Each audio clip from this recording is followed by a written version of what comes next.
On the 21st of January 1793, the 38-year-old former King of France was led out to the guillotine for his execution in front of a crowd of thousands. King Louis XVI, to many of those who witnessed the sharp blade fall upon his neck that day, was a terrible criminal who had betrayed the very people who he was there to rule over. He was a man who, along with his queen Marie Antoinette, was very out of touch, and he would do little to help the plight of the people who were suffering heavily and were starving. When the revolution broke out across the nation, he would be remarkably removed from power, but still very few would have predicted that the king would be executed on the very execution device that he championed and introduced. People in the decades before had hated the guillotine, but now they cheered as the head of the king was taken off by it. He was one of thousands of victims of the revolution and the subsequent reign of terror that came after, but the king's burial was one which was aimed to shame and disgrace him, and it was a shocking burial that was certainly not fit for a king. It was said by King Louis's confessor about the day of his execution and his procession to the guillotine that day that the path leading to the scaffold was extremely rough and difficult to pass. The king was obliged to lean on my arm, and from the slowness with which he proceeded, I feared for a moment that his courage might fail. But what was my astonishment when, arrived at the last step, I felt that he suddenly let go of my arm, and I saw him cross with a firm foot that breadth of the whole scaffold.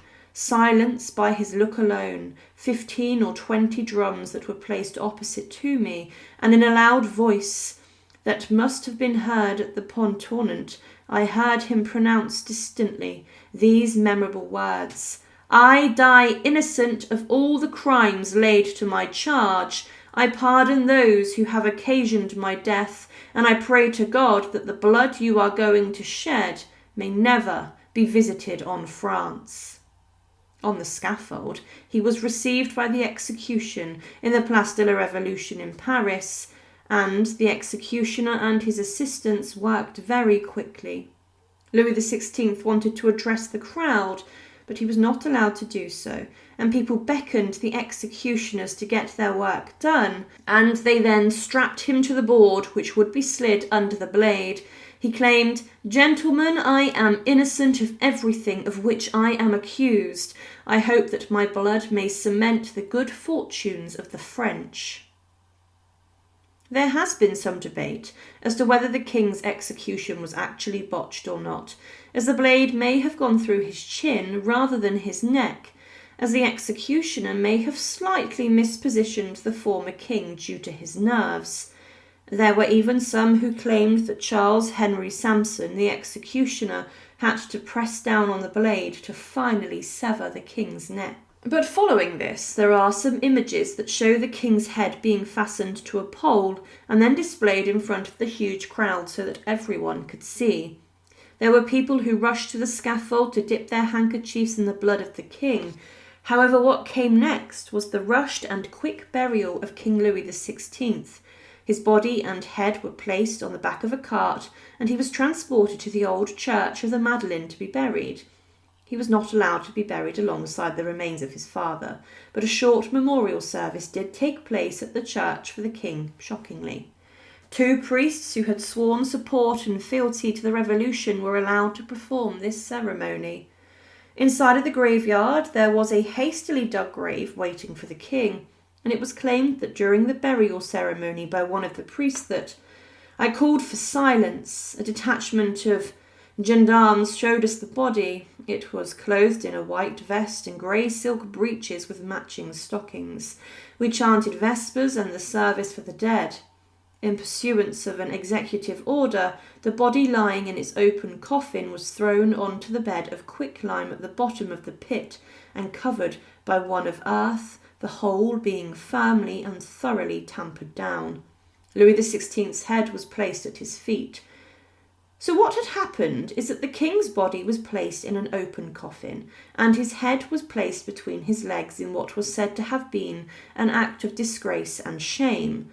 But the open coffin was covered with quicklime, and the aim of this was to make the king's remains decay quicker and to literally rot them off the face of the earth. But weeks after the execution of the king, a young woman went to the Magdalen Cemetery to see the king's grave herself. This woman, Angelique Catherine Charlton, was the wife of a commander of the National Guard. Her husband would later be guillotined, but what this woman discovered was shocking, and it told that the king's remains were left to rot quickly. He was buried in his shirt, waistcoat, breeches and stockings, and was interred roughly 10 feet from the wall of the cemetery.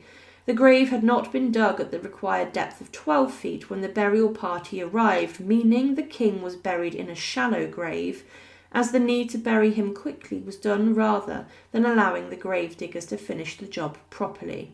Madame Charton spoke with one of the grave diggers that day, and he claimed that, "When they arrived, I was still in the pit. I got out quickly and set to work with my spade on the pile of quicklime over there where you can still see traces. There were 5 bags of lime pellets. I mixed the lime into a paste and with the help of another man poured water on it so that it started to boil. The wooden coffin was there on the side, the great basket next to it. I pulled the body from the basket. I wanted to untie his hands, which were bound behind his back, but the deputies absolutely refused to let me. So I put him just as he was, fully dressed into his coffin. They hadn't cut off a single hair. His hair was curled and still attached with a comb, which is buried down there as well. I laid him out on his wooden coffin." The gravedigger's account of the proceedings are shocking, and it showed the haste that the king was buried in, and that a number of decent things were ignored to give him a sufficient burial. He also claimed that he was missing only his shoes. He had a slightly dirty white waistcoat, his shirt of course, grey breeches and silk stockings. Afterwards I picked up his head, which I placed on his neck. His eyes were open. Then we lowered him onto the bed of bubbling quicklime. The priest came forward and said prayers, and then we put the lid on the coffin and added water and more lime pellets on top of the sides. Finally, there was the earth which you see. Madame Charton also asked a question about the king's bones remaining inside of the grave, and the others who were there at the cemetery claimed that the king's bones were tough enough to be there inside of the grave. Other accounts claimed his remains were consumed by the quicklime within 24 hours, but this was not the case. In January of 1815, the remains of King Louis XVI and his queen, Marie Antoinette, were discovered inside of the Magdalen Cemetery, and their bones were exhumed. There were more found of the queen than there was of the king, leading to the conclusion that the quicklime he was interred with consumed his remains quicker, and that this had not been successful with Marie's body. The remains were then taken to the Basilica of St. Denis, where they today are interred inside of a tomb. The burial of King Louis XVI was intended to add shame to his name and his legacy. He was a king after all who, like King Charles I of England, was executed for treason against his people.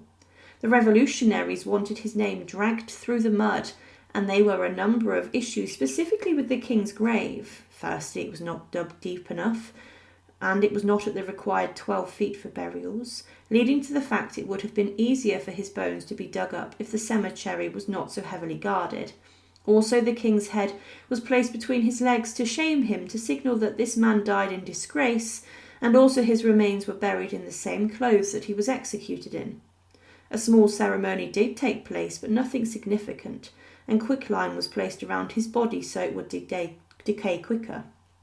The accounts of the gravediggers also leads to the suggestion that the preparations for his execution were not sufficient, as he claimed that his hair had not been cut, and this could have troubled the executioner and caused problems when the blade fell. But today the king's bones remain inside of the royal mausoleum. Thank you for watching, and to support our channel, please make sure to subscribe. Thank you.